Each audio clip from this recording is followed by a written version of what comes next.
Physics with Deepak Kumar में आपका स्वागत है और आज हम बात करेंगे चार्ज कैलकुलेशन के बारे में या आवेशों की गणना के बारे में।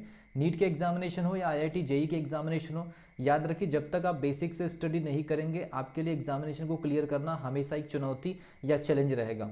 तो आज ऐसे छोटे छोटे जो टॉपिक्स होते हैं इनकी जो डेफिनेशंस होती है, इन्हीं छोटे छोटे टॉपिक के डेफिनेशन और इनके कॉन्सेप्ट के बेसिस पर ही बड़े टॉपिक के जो कॉन्सेप्ट होते हैं वो डेवलप होते हैं। इसलिए हमेशा याद रखिए छोटे कॉन्सेप्ट को बिल्कुल जीरो लेवल से स्टडी करना चाहिए। और आज हमारा जो कैलकुलेशन है वो है चार्ज कैलकुलेशन। लेकिन अगर आप इस चैनल पर नए तो चैनल को सब्सक्राइब कर लीजिए, बेल आइकन को प्रेस कर लीजिए। इस पर्टिकुलर यूट्यूब चैनल पर नीट के डेमो वीडियोस, इसके अलावा जो आपके जो आईआईटी जेई मेंस के जो मॉड्यूल वीडियो है वो सारे के सारे अब यूनिट वाइज जो है वो अपलोड होना स्टार्ट हो चुके हैं। इसलिए और वीडियो को लास्ट तक जरूर देखिए अगर आप इन पर्टिकुलर एग्जामिनेशन ओरिएंटेड अगर स्टडी कर रहे हैं तो, ठीक है भी। तो चार्ज कैलकुलेशन क्या होता है? फॉर एग्जाम्पल आपने एक सरफेस ले लिया, एक सरफेस ले लिया, एक पदार्थ ले लिया, एक मटेरियल ले लिया, और ये मटेरियल में मान लीजिए कि उनकी सरफेस पर जो एटम्स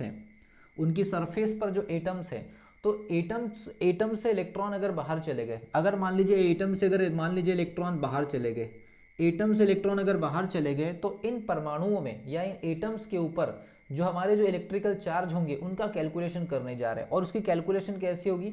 याद रखिए capital Q is equal to होता है आपका n e. Capital Q is equal to n e. इस छोटे से टॉपिक के अंदर हम कौन कौन सी चीजें देखिए कैलकुलेट करके बताते हैं आपको। Capital Q is equal to n e, यहाँ पर याद रखिए एन जो होगा आपके लिए होगा फ्री इलेक्ट्रॉन, जिसको हम क्या बोलते हैं? फ्री इलेक्ट्रॉन, ठीक है भी। फ्री इलेक्ट्रॉन हो जाएगा ये। और E जो है ये इलेक्ट्रॉन का चार्ज है -1.6 इंटू 10⁻⁻19 कूलम।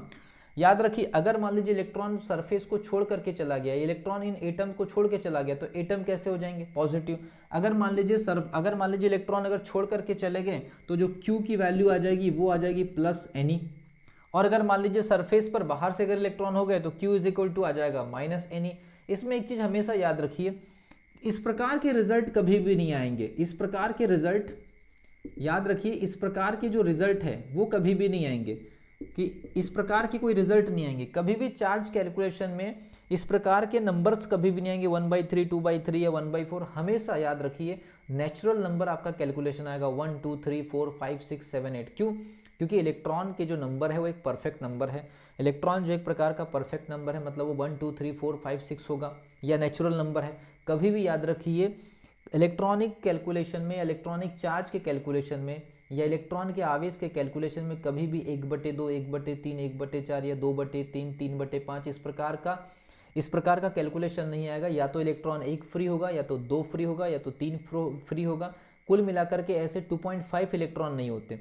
इलेक्ट्रॉन हमेशा एक परफेक्ट नंबर होते हैं। 2.5, 3.5 या 4.5 या 3.75 इस टाइप के कोई इलेक्ट्रॉन नहीं होते। इसलिए हमेशा चार्ज के कैलकुलेशन में आपको हमेशा 1e, 2e, 3e, 4e, 5e, 6e या ne जैसे नंबर मिलेंगे। और आपको क्या काम करना है, जैसे फॉर एग्जांपल 4 इलेक्ट्रॉन्स चले गए तो सरफेस पर 4 कूलम पॉजिटिव चार्ज होगा, मतलब चार पॉजिटिव चार्ज होगा, लेकिन 4 पॉजिटिव चार्ज जो होगा वो 4 इलेक्ट्रॉन की वजह से होगा। इसलिए हम यहाँ पर जैसे फॉर एग्जांपल अगर हम n की बात करें, n इज इक्वल टू अगर मान लीजिए 4 हो गया तो सरफेस पर जो आवेश आ जाएगा वो आ जाएगा प्लस। अब इलेक्ट्रॉन फ्री हुआ तो सरफेस तो पॉजिटिव हो गई ना, ठीक है भी। तो n की वैल्यू कितनी हो गई? 4, और मल्टीप्लाई कर दीजिए इलेक्ट्रॉन के ऊपर चार्ज -1.6 इंटू 10⁻⁻19। तो इसका जो भी कैलकुलेशन आएगा, ठीक है भी, 10⁻⁻19 कूलम।